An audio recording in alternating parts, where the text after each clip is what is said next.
Imagine your lemonade stand made $100 in sales this week. Awesome. So you made $100 in profit, right? Not even close. Before you can figure out how much profit you actually made, you need to subtract a lot of costs. In fact, businesses don't just track one type of profit, they track 3 different types of profits, and each one tells a different story. When people hear the word profit, they usually think there's just one number. But accountants and investors look at multiple different profit measurements. The 3 most common are gross profit, operating profit, and net profit. Let's see how they work using our lemonade stand. Suppose your lemonade stand generated $100 in revenue. This means customers paid you $100 for the lemonade, but revenue is not profit. It's just the amount of money that came in from sales.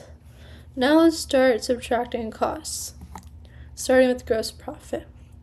To make lemonade, you need lemon, sugar, and cups. And let's say these ingredients cost us $40. Remember, COGS stands for cost of goods sold. These are the direct costs of producing what you sell. So, revenue is $100, COGS is $40, and gross profit then becomes $60. Gross profit tells us how much money is left after paying for the product itself. At this stage, your lemonade stand has generated $60 before considering any other business expenses. But running a business involves more than ingredients. Maybe you spend money on advertising, signs, and booth decorations. And let's say that these operating costs total up to $20. Now we subtract those from gross profit. Operating profit is then equal to $40. Operating profit tells us how much profit the business generated from its normal operations. But we're still not done. Businesses often have additional expenses, things like interest on loans and taxes. And let's say these costs total $10. Now we subtract these two, and we're left with a net profit of $30.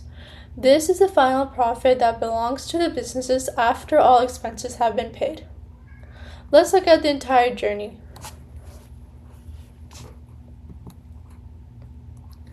We started with $100 in revenue.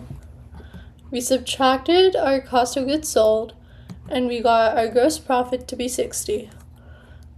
And then after subtracting our operating expenses, we were left with operating profit of $40.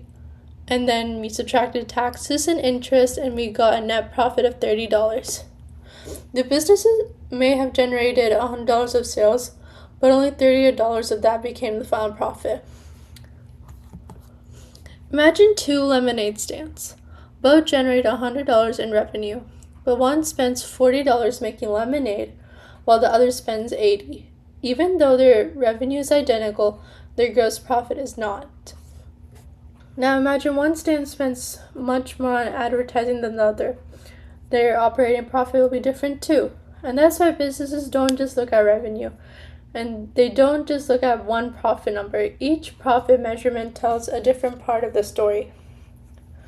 The easy way to remember this is thinking of profit like peeling layers off an onion. Start off with the revenue, remove the cost of making the product, and you get gross profit. Then you remove the cost of running the business, and that's operating profit. Remove everything else, and that's net profit. Each step gets you closer to the business's true profit. The next time you hear that a company made a profit, remember the first question should be which profit, because gross profit, operating profit, and net profit can tell you very different stories. Thanks for watching, and I'll see you in the next video.